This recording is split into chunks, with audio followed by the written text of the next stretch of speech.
So you and EY have an incredible vantage point from which to see the world. Are you optimistic or pessimistic about the global economy? I'm optimistic, but I must admit I'm a glass half full kind of guy. But I do believe that there's opportunity in front of us, and I think we're going to capture it. Does the election of President Trump change the way you think about the risks and opportunities in the American economy?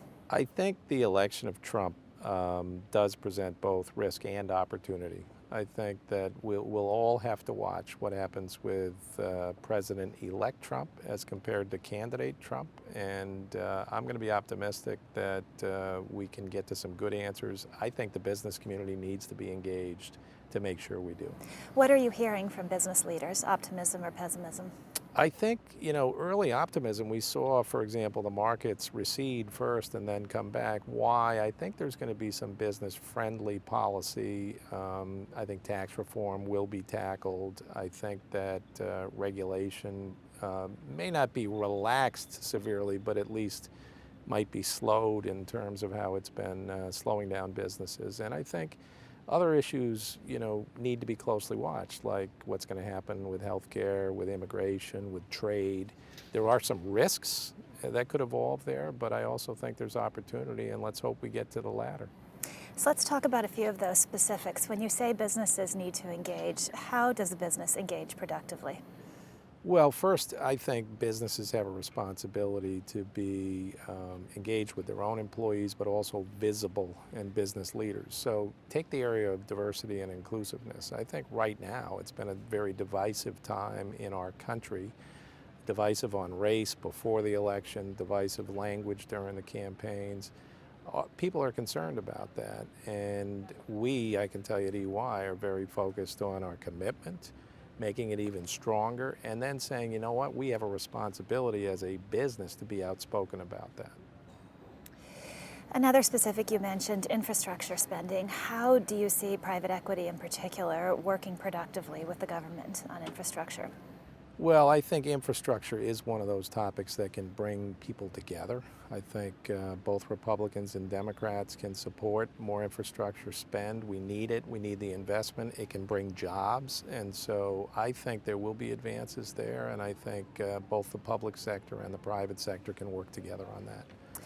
So I've spoken to a few other people because of this great or scary EY study showing a decline in entrepreneurship in recent years. How do you think about that? What do we do to fix that?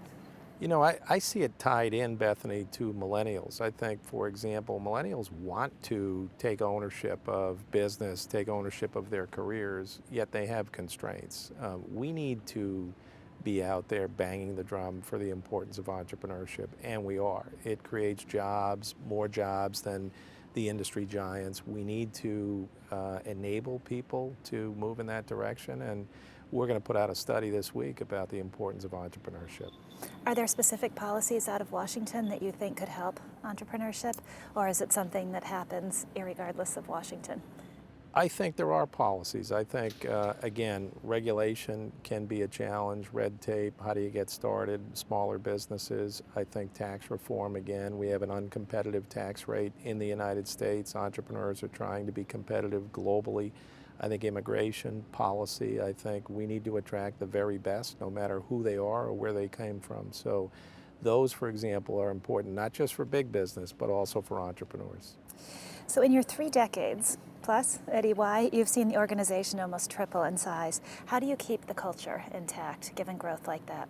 That's a great question. It starts, by the way, with making sure that our focus on our people and our culture is actually our highest priority. There's nothing more important than that. We need to be able to attract the very best.